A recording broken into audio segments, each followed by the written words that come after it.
Welcome back to Lehigh River Subdivision. I'm Ian. This is Layout Update 10. I have a big update for you guys today. A couple things that a lot of you have wanted to see, you'll see today. I just wanted to give a special shout out to PDRR Engineer and Dave's Z to G scale for winning the contest. And with that being said, we're going to head down to layout and take a look at what I got done this past week. Okay, we're down in the train room and we're starting on the Binghamton side. The only difference on this side is I put this bench work up last night. I can show you how I do it by myself. I have these quick clamps. I believe they're made by Irwin. Yeah, Irwin. So I bought a 4-pack of those for $30. The more you get in a pack, the lot cheaper they are than buying them individually. So if you wanted to buy those, I suggest getting a 4-pack. I think they come out to, I'm pretty sure it was $30 for the 4-pack. I think individually they're like 12 or 15 bucks a piece. But what I do is I'll pick my piece up. I got my leg clamped on. I'll get that piece done first. Then I can stand it up in and clamp these on, and then I can go around and screw it and fasten it later. I mean, this has been sitting like this since yesterday, so those clamps work good for that. So I just gotta get some plywood and a sheet of foam to throw on top of there, and it won't take me long to fix this here and redo the track work. Okay, moving along. You can see here in the bridge area, we now have the valley going down for the bridge. The right side's all glued and fastened in. I still have to glue this side, but it's all cut. And I just took 2-inch sections of foam, and I knew I wanted my lower piece on each side to come out near the edge of the pier, the first pier. So that's what we have on both sides there. So I start with one piece. I take the drywall saw and cut my angles on. Then I take the next piece and mark it where it needed to be, cut it. And then I would cut my angles back, and I just kept doing that till, you know, I have this grade. And if we go overhead and take a look that way. Now they're not finished. I plan on taking sandpaper. Sandpaper works really good on the foam, I've noticed.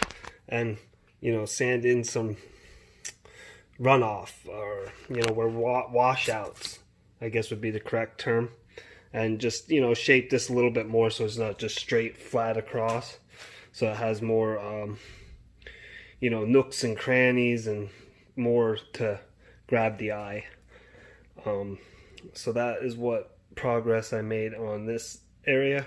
And then this side is all glued in, which that side will have to be glued before I cut and do that, because it'll be a lot easier with it fastened to shape it. But you can see the drywall saw works really good for that. Okay, moving along. I don't think any progress was made. Well, I have this foam piece in here. I think I want to do some type of industrial park on this part, and I'm not sure. I think I'm gonna have a hill here to kind of break it up going that way, so I'm not exactly sure 100%, but that's the way I'm leaning for in there. And then on the outside I have this piece of foam with the 2 trucks, so I could see, you know, just about how wide a road would have to be, because I'm thinking of having a road follow the railroad tracks right here along the bend, and then having a cliff that comes up. They give it that's cutting through like a mountain or hillside to climb the grade here. So there's that. And then we're moving along. You can see nothing's happened in the yard. I had pulled that switch out to get an idea over where I was talking about the industrial part. And that's what an empty train yard looks like. And that might be a little hint of something to come. So we're moving along. I got some sculpt and mold. I got some little craft stuff to work with to try to figure out some things. One thing I got a week ago or 2 weeks ago when I went to the hobby store and didn't show you guys was this fishing men for the rivers once they're done. Right, I'm gonna need more fishermen, but moving along, you can see I got this back section set.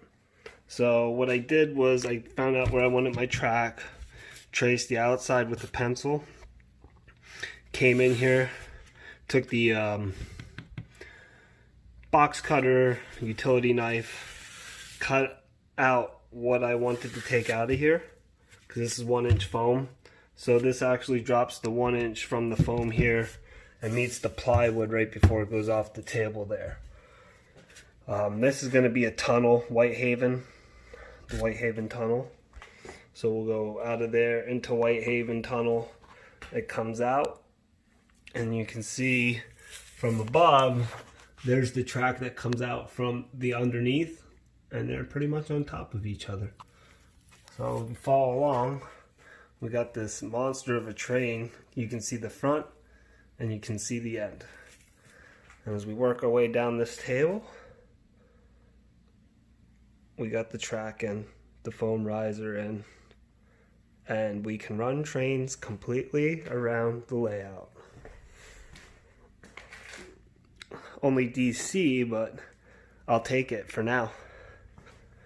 So there is what this S-turn looks like with a full cut of cars on it.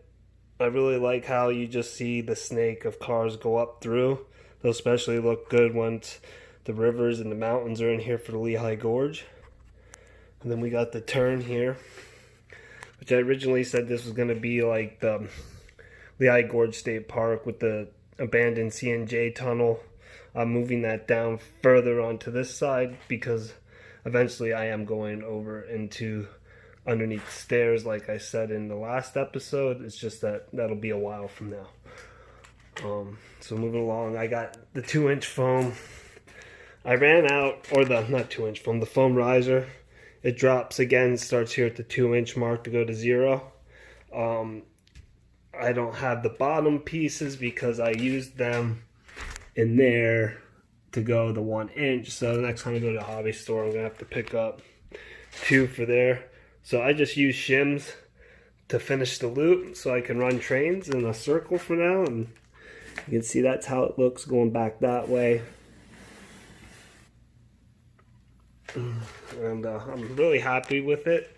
I've run a lot of trains. I haven't had any really issues yet with these long curves, or the amount of curves in the long train. So that is everything that was accomplished this past week.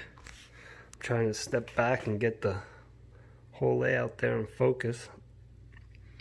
And we'll go ahead and get this monster of a train. We got 56 cars here, counting the caboose. And we have the Lehigh Valley Cotto 282 leading, with the Lehigh Valley GE Norfolk Southern Heritage, and the Central Railroad of New Jersey SD70 Ace Norfolk Southern unit.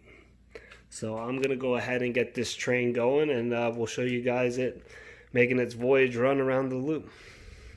Okay, this is the moment I think everyone's been waiting for since they started watching the channel. Our monster of a train's coming out from underneath the layout and it's going to start its trip around. We're led by the Cato 282 Mikado, the Lehigh Valley unit, the Lehigh Valley Norfolk Southern Heritage unit, and the CNJ Heritage unit. then we're just gonna follow them along.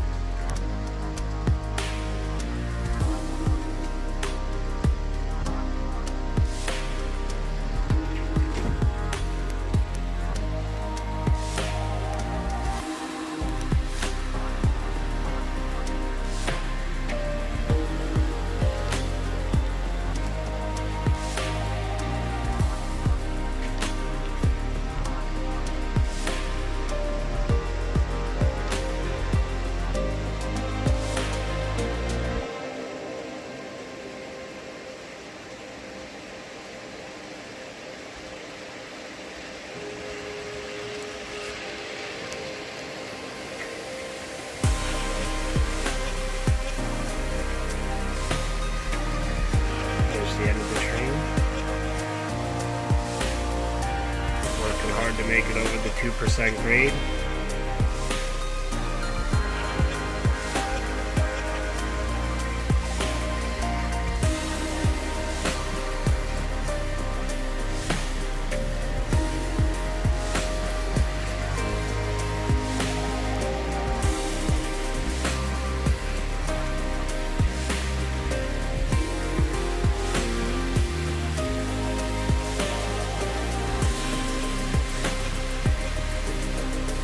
Heading through the now empty yard.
We'll head back over to the